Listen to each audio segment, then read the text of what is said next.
I am thinking of a story here about this kid,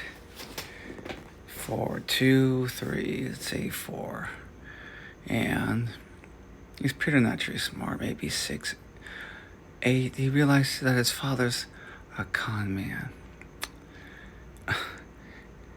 And he fears that his father may get hurt, but though his father's a tough guy, he fears because his father's with a tough crowd, and that element there, sharks could tear up other sharks and live in fear.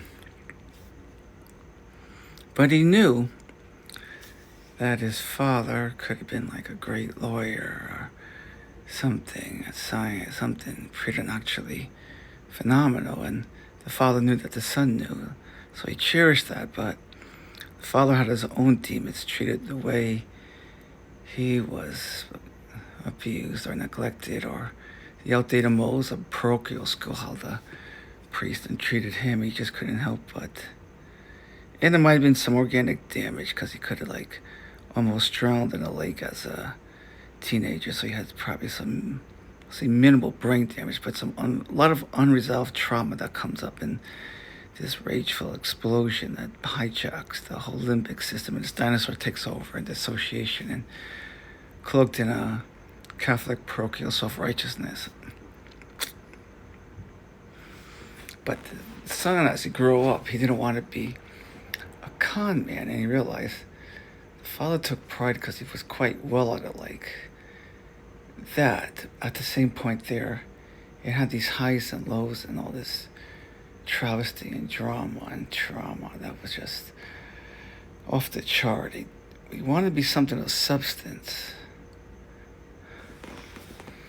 And to realize that almost broke a family taboo. And that's where you have to separate, because the son himself didn't have the emotion like. There's an episode on The Sopranos where the New York family, the son in the New York family, his father was the head of the mafia, and Tony Soprano told his son, "Why don't you be like your father?" And he says, "I had a dream that I saw my father." And Tony goes, "Good, he wants to be the mafia." No. It was his birthday, and I gave him a gift, and the gift was a good life, and it's outside the mafia. And I always thought of that character because he'd be a neurodiverse. There's no way he could have did that gangster life.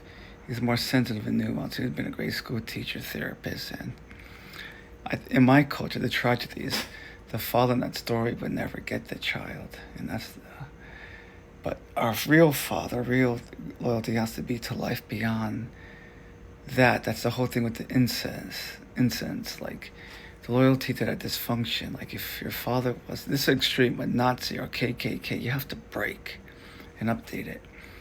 You see these old movies where the young man or woman, they knew that the parents' plantation life was crazy, but out of family loyalty, they went along with it, and then, everyone got killed. Those plantation, but if they just realized, Mom and Dad, this was wrong, and when the changes came, they would have survived it. Of course, there would have been atonement anyways, facing the evolving nature of the expanding nature of life, and how society sometimes, when society does reflect it, we have to embrace that, because that's how our soul expands. Let the light in.